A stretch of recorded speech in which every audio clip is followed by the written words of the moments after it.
You are now listening to WBPPR, Big Pretty Public Radio.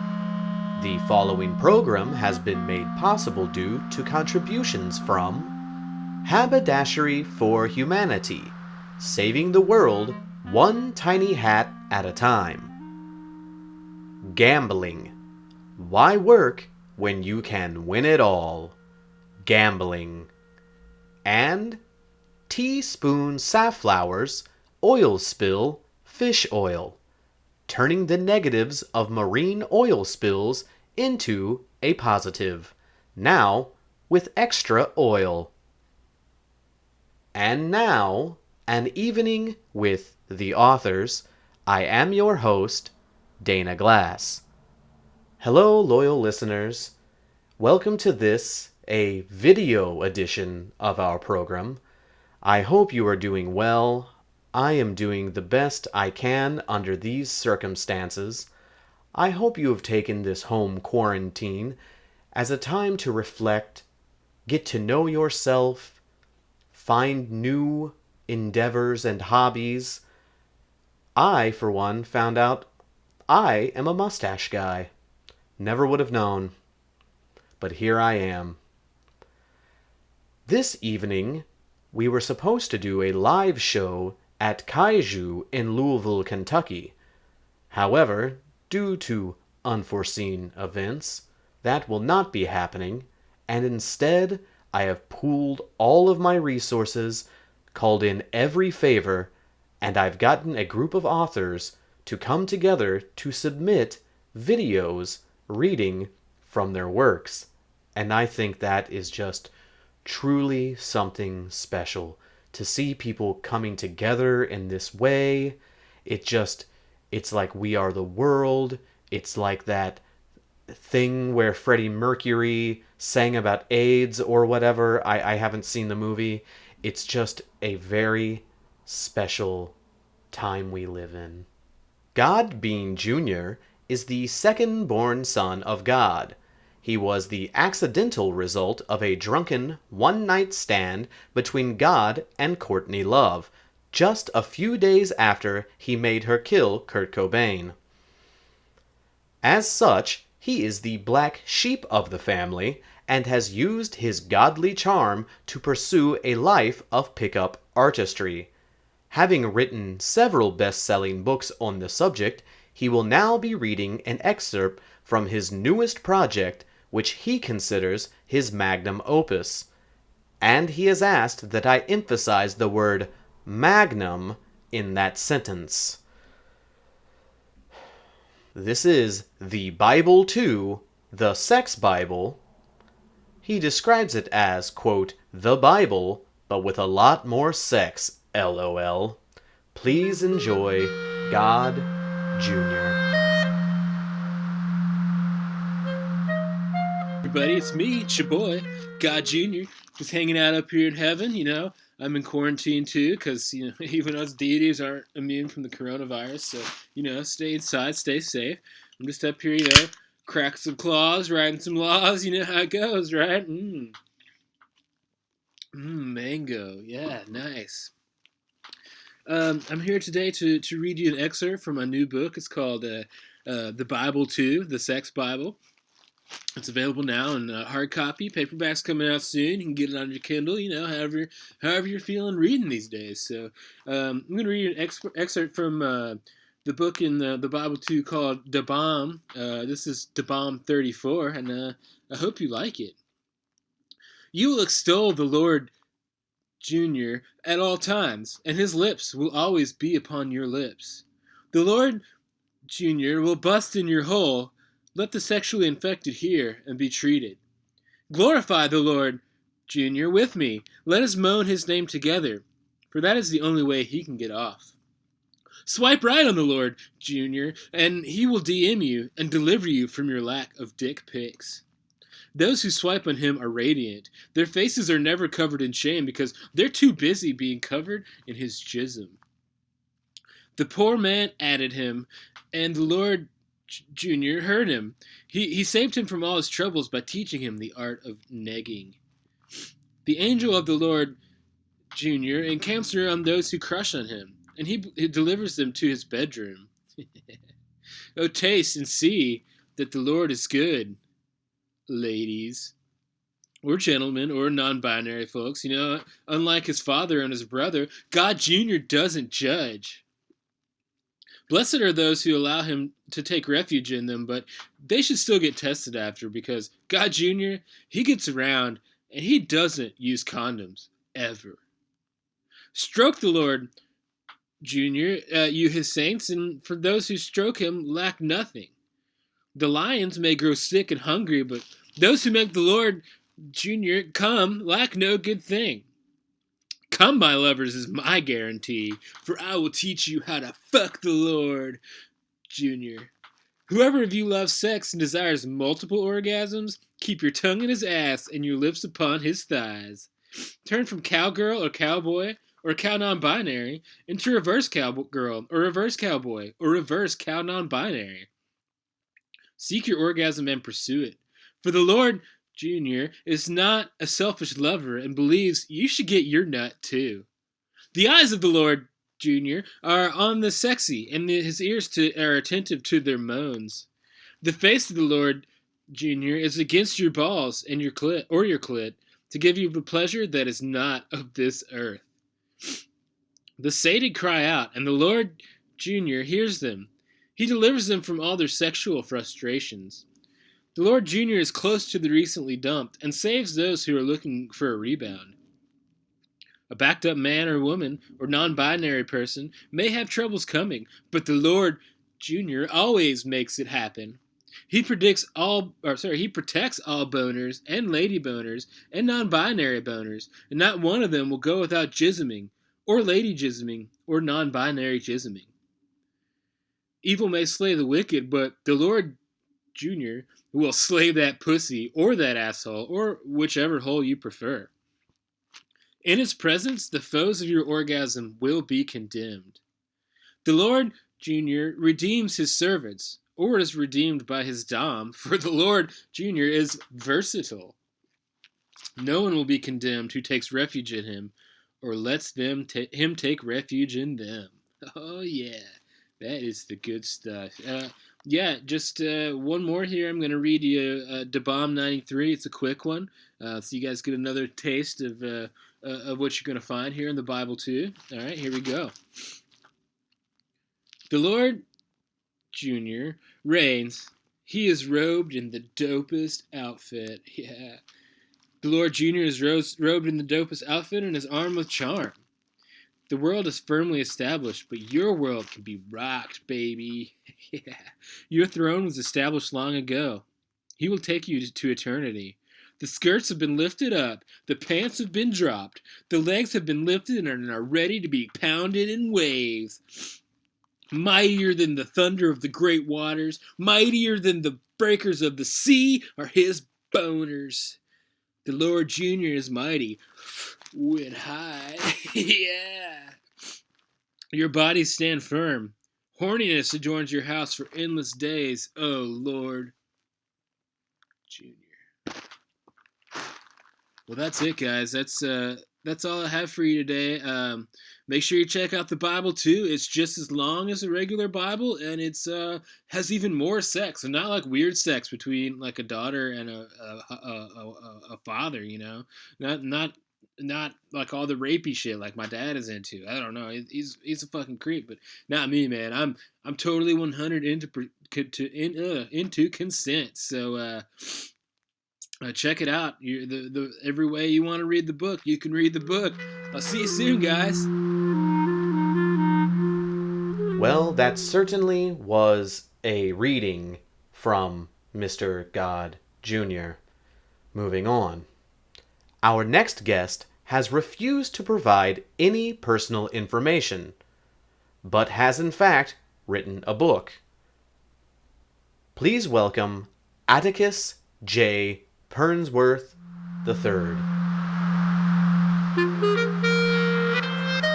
Hello, my name is Atticus J. Pernsworth III. I am coming to you from an undisclosed location to promote my book, Surviving the End A Comprehensive Guide to Outliving Your Neighbors in the Post-Apocalyptic America by Atticus J. Pernsworth III. I would like to read a section of this book. I will begin on the first page and move through the pages in consecutive order until I have decided to stop. Let us begin.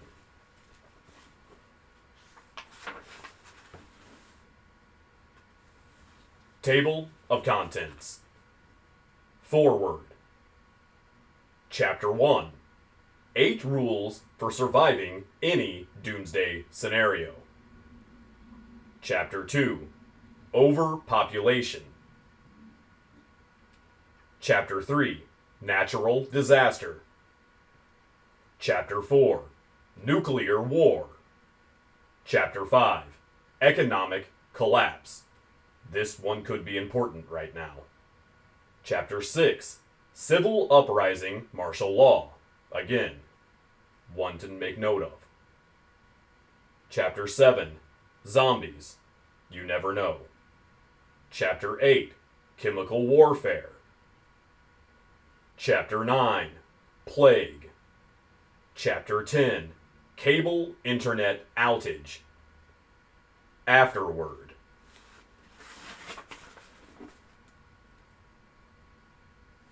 This book is dedicated to the human race, the most amazing species to as of yet populate this earth, except Steve Bergman. Foreword. The purpose of this book is to enlighten any human wishing to survive the inevitable doomsday and the ways to accomplish said goal. My father and his father before him dedicated their lives to ensuring the skills of self-preservation were passed down through our family. Having no children of my own, I see it as a great tragedy that these lessons would be left to leave the earth along with my cadaver on the day I exit this world, which will be the year 2075, when I will die of natural causes, regardless of what disease and dangers the human race sets upon me. It would, of course, be easier to keep this information to myself. Perhaps it would even be the preferable choice of my elders. Our family's secrets of survival were meant to be kept within the bloodline. However, the idea of these unrivaled practices dying off while the offspring of my neighbor, Steve Bergman, live on is something I cannot and will not tolerate. Steve's family has many fine survival procedures of their own, but those methods do not compare to those of the Pernworth tribe. As long as the Pernworths and the Bergmans have been neighbors, 63 years to be exact, there has existed a deep-seated rivalry. While outright combat between families has been prohibited by our forefathers, both clans have agreed to ignore each other's plight in the event of apocalyptic scenario. Only after one bloodline has died out will we determine whose methods are superior. In 2007, all 27 members of my immediate family were suffocated in a tragic fallout shelter testing. As the member of the family elected to bombard the shelter with explosives to test its durability, I can testify to the strength of the construct. It withstood all levels of explosives with limited cosmetic damage. If there were any flaw in the shelter, it would be that it was too well soundproofed, leaving their death cries unheard by my ears. That, and of course, the complete lack of airflow which caused the mass suffocation. The latter has been addressed and perfected. Knowing I will not naturally outlive Steve Bergman's horde has left me with one conclusion. If I must die, you're coming with me. All normal rules of society go out the window when the doomsday comes, and that includes the ban on interfamily combat. The Pernworths will prevail, if not through my own actions, then at least through my teachings. That means you, noble reader, must take up my cause. Invade the Bergen compound and claim their land and goods for your own. If I have already conquered upon your arrival, I encourage you to wait until the fall of 2075 for my natural death, and then you may claim my territories as you please. I would not advise challenging my rule. I will teach you much in these pages, but not all of my secrets.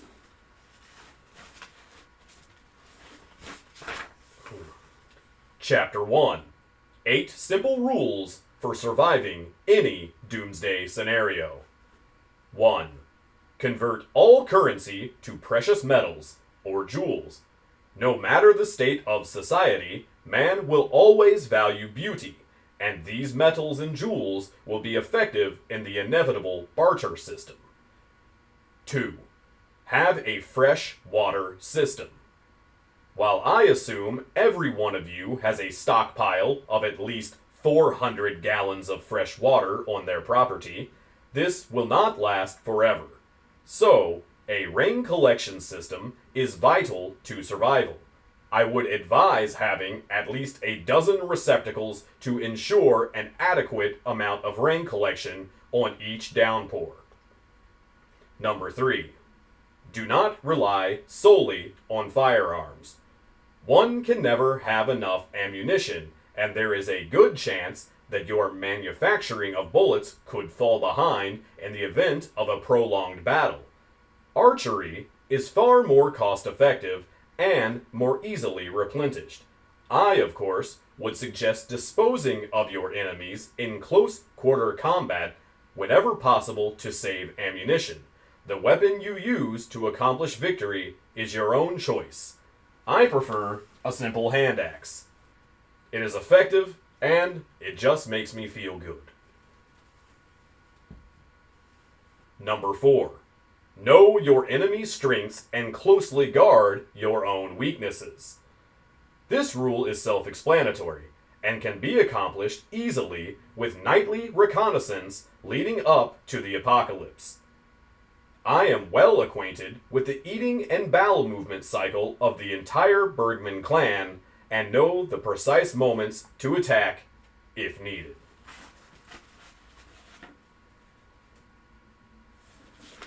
Number 5. Do not get attached. It is every man for himself in the post-doomsday earth. People will die, and you are only responsible for yourself. Number 6. Be prepared to eat a lot of grains. Your livestock may not survive, and soil contamination may prevent the growth of produce. Your rice and grain stockpile may be your only source of sustenance. If you are like me, you have a hard time digesting such foods, but you'll have to make do. Number 7. Keep your batteries clean. Build-up on terminals can reduce the performance of batteries. Your windmills and solar panels will only provide energy in suitable weather conditions. And finally, number 8. Have fun. There are no rules in the post-apocalyptic world. Name yourself king. Make love to whatever you choose. Wear short pants. Judgments will be obsolete in a world that is man against man in a contest of survival. That concludes Chapter 1, and also concludes what I will be giving away for free.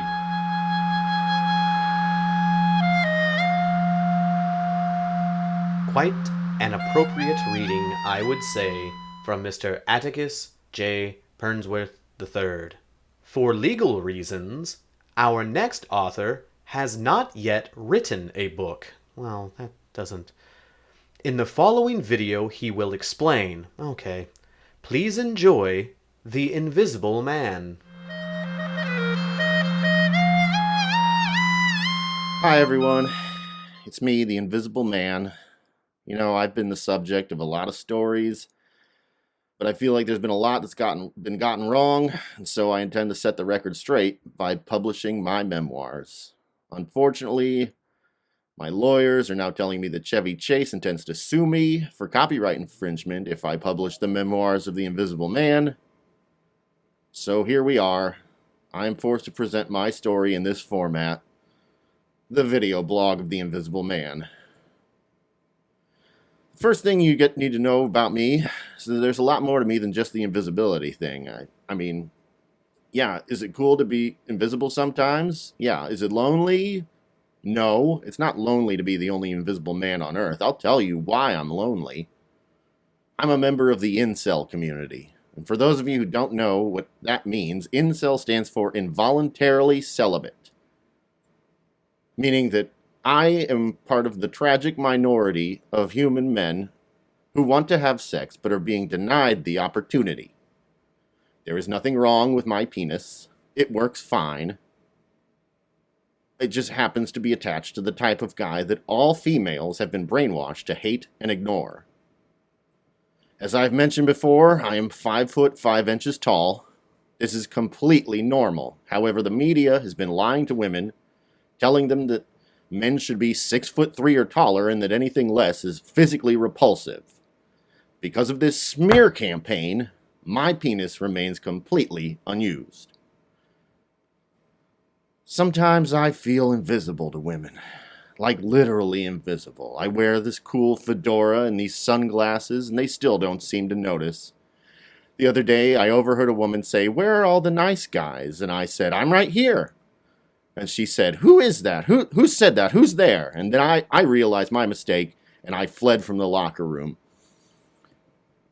Females will tell you that men don't understand them and that men don't know what women want. And that might be true for most guys, but I'm not like most guys, all right? I pay attention to the details.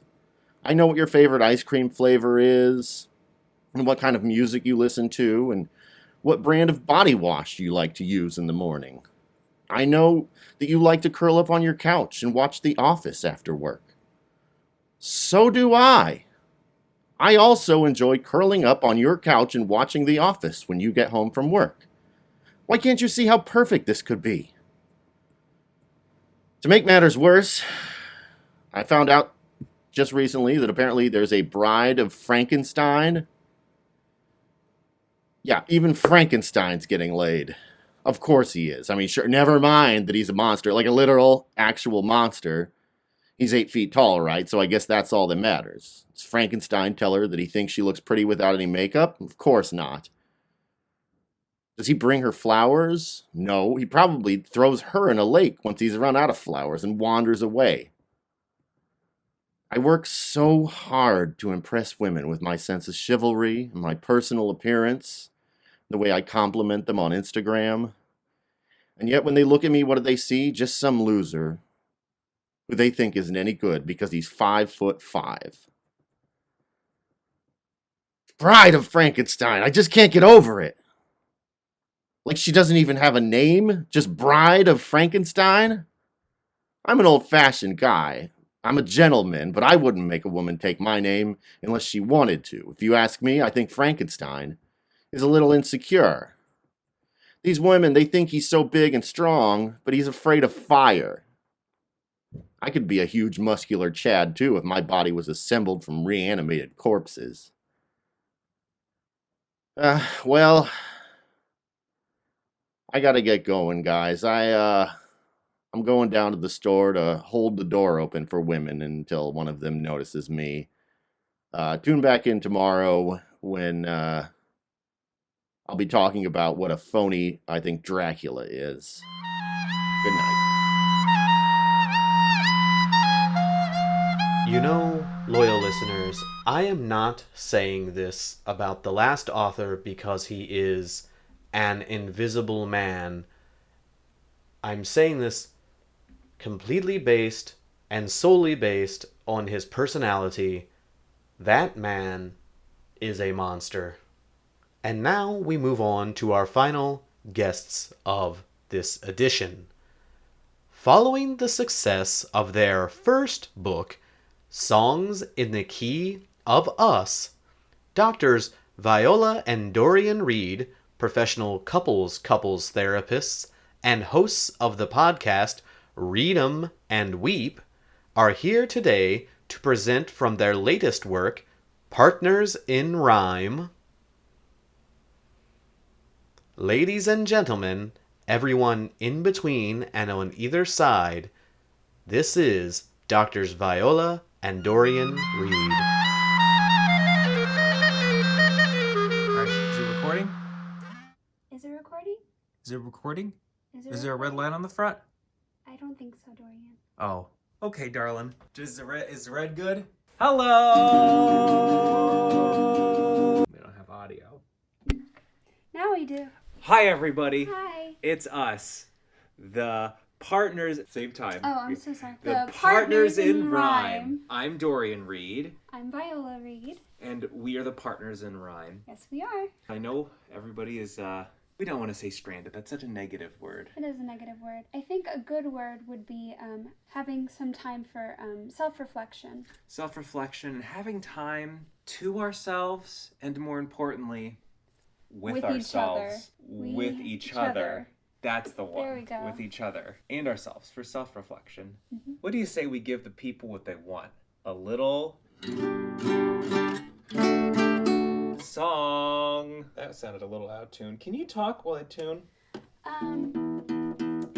For those of you who are just meeting us for the first time, we have written a number of books, both separately and together. One of Dorian's books has been called Skills for Seduction, the Dorian Reed Method. One of my books, The Dorian Reed Method. and one of my books has been called From Major to Minor, When Life Changes Key on You. How's that tuning coming along? Yeah, I remember when I met you. I'd just been through a breakup, actually. It was a rough breakup. What happened? She changed keys on me.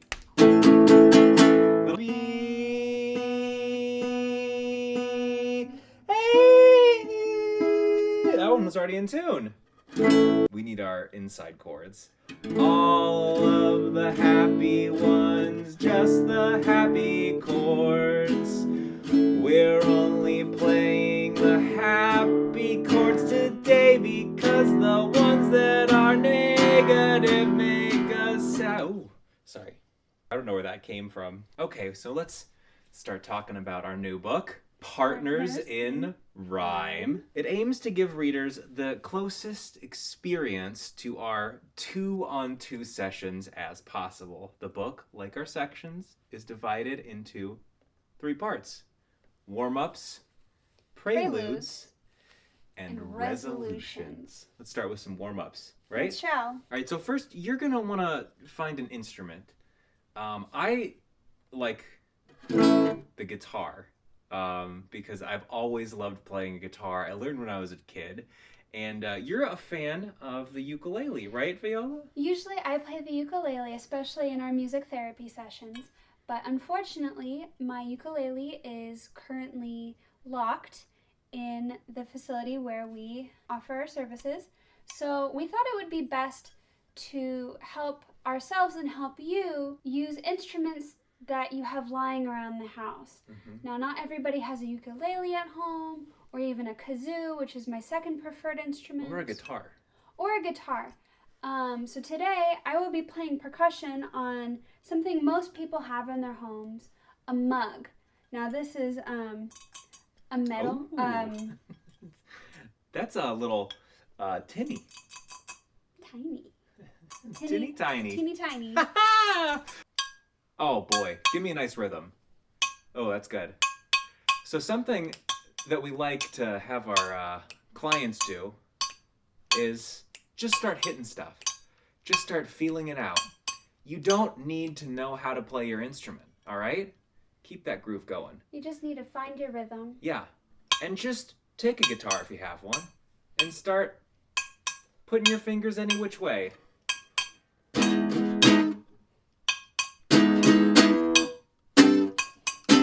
Doesn't matter where they go. We'll try and sound good later.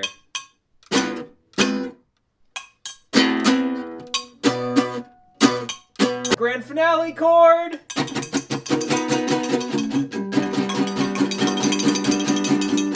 That was one of our warm-ups.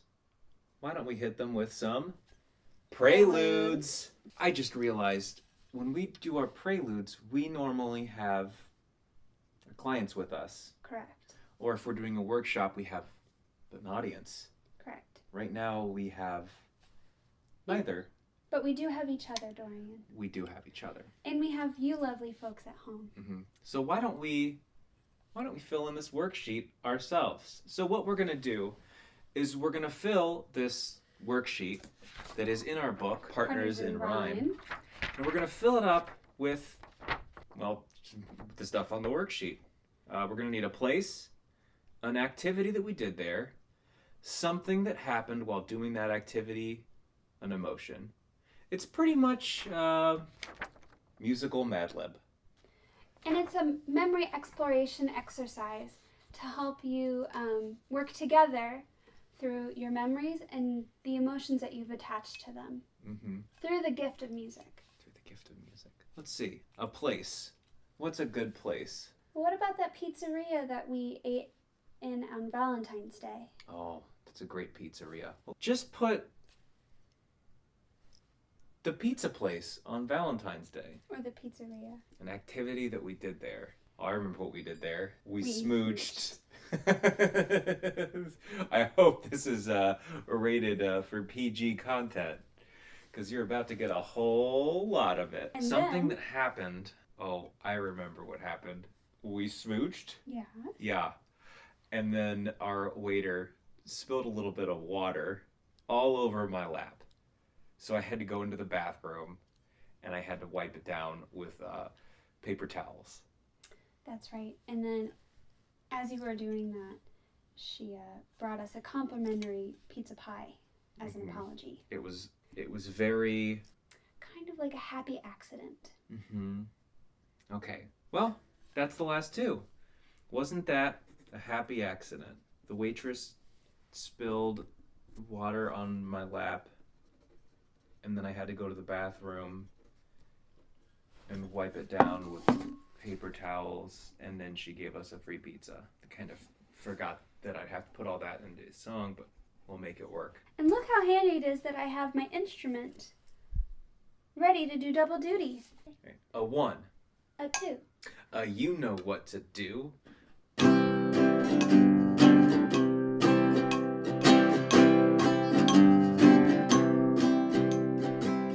you remember the time at the pizzeria on Valentine's Day? We did smooching.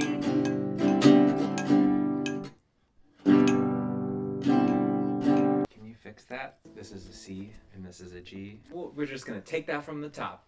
A 1. A 2. You know what to do. Do you remember the time at the pizzeria on Valentine's Day? We did some smooching, and then the waiter spilled water all over my pants, and I had to go to the bathroom and wipe it down with paper towels, but then she gave us a free pizza. Wasn't that a happy accident? These memories we share make us a perfect pair. Always remember the pizzeria on Valentine's Day. For us we do declare.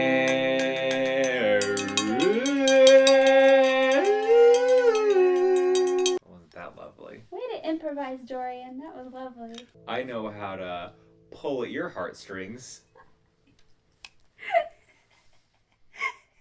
You always know how to play the soundtrack to my heart. It's in C. So this section, this is generally the section of our book that we call For resolutions. the resolutions. Now we thought that this would be a timely exercise for couples who may be working through some arrhythmic situations in their relationship, or they're just having trouble finding their harmonies. This is just one example of many wherein we sing a song about a grievance that we have with the other person. and then you take your partner's verse and rewrite it into a compromise, or as we like to call it, A compromise. And then you will sing the final mandatory verse together. So Dorian, Mm-hmm. let's hit it. Well, I think something's missing. Get your instrument. Thank you for reminding me, Dorian. 1. 2. You know what to do.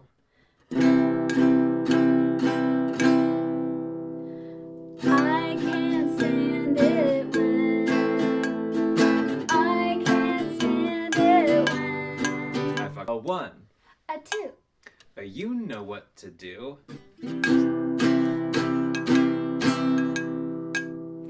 I can't stand it when I can't stand it when the seat is up and I've fallen, gone and done it again. Sometimes you fart in bed and you pull the covers over our heads. Sometimes it makes me sick, but I guess I'm just stuck with it. No, I can't stand it when. This might have some wrong chords in here, Dorian. Me too. I can't. No, I can't. I just don't think I'm gonna be able to get it. Get what? You just gotta It's keep been a on. while. No, you just gotta keep trying. I can't. Well, I can't stand it when. No, I can't stand it when. I know I'm right and we Google it, but your stubborn ass won't bend. Sometimes you pop your zits, and the mirror gets covered in shit. It stays too long and it turns to crust. Babe, it's just too much. Once you've aired your grievances to your partner through song, it's time to move on to the next part, or the compromise. Compromise. It's time to move on to the next part, the Compromise. Even Dorian and I have our moments where we're arrhythmic, but with some practice and some perseverance, we're able to get into sync once again. This next part is the part where you and your partner compromise. I just had to close my eyes and feel the moment. And then you re-rhyme the verses with each other. Back in sync. 1. 2. You know what to do. I can't stand it when I can't stand it when the seat is up, but that's okay. I'll just put it down anyway. Sometimes you fart in bed and you pull the covers over our heads. Oh, please just make it quick, 'cause I guess it's better out than in. I can't stand it when. I can't stand it when. Your perspective is odd, but it's no charade. I see your point in the end. Sometimes you pop your zits, and the mirror gets covered in shit. It stays too long and it turns to crust. But I'll help clean it up. No, I can't stand it when. No, I can't stand it when. When we fight, then no one's right. We're in it through thick and thin. Oh, I just love it when. Oh, I just love it when we listen well and our thoughts gel, our grievances will mend. 'Cause when we rhyme, then we're in line. Our harmonies will blend.